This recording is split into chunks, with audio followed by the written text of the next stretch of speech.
Welcome back to Radical and Irrelevant. We're exploring the genius of the gospel, the genius of Jesus, the genius of Catholicism, and learning how to apply it to our lives a tiny little bit each day. I'm not going to read the reading today. Most days I read the reading, but the reading is a very, very, very long reading, and we're going to just talk about it. So, Jesus heals a blind man. And the people come to Jesus and said, who sinned, the blind man or his parents?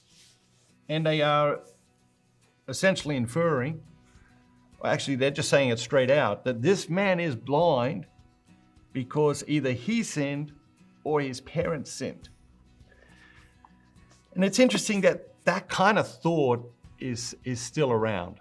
That kind of thought, oh, these bad things happen to you or them or whoever because they did something bad. And that's not how God operates. And Jesus said, no, it wasn't his sin and it wasn't the parents' sin. And he sets them straight.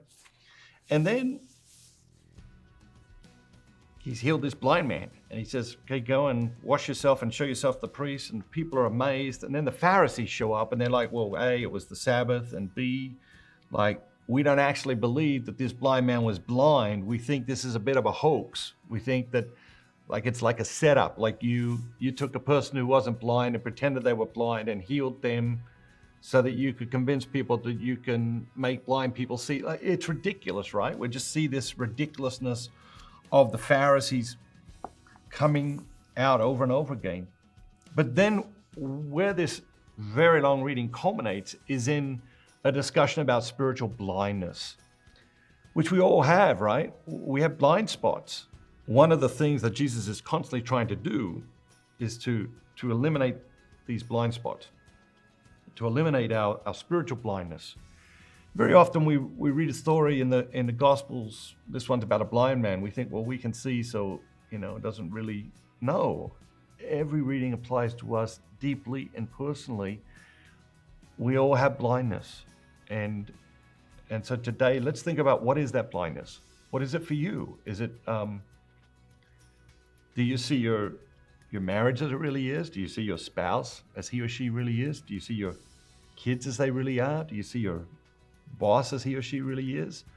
Or do you dehumanize these people? Or do you just only look at the parts of these people that you want to look at and forget that they are whole people? And so today, let's ask Jesus to take away our spiritual blindness. Let that be our prayer. Lord, take the blindness from my eyes. Open my eyes. Give me greater spiritual insight. Give me greater spiritual awareness. Take away my spiritual blindness. God bless you. Have an amazing day. Be bold. Be Catholic. And I will see you tomorrow.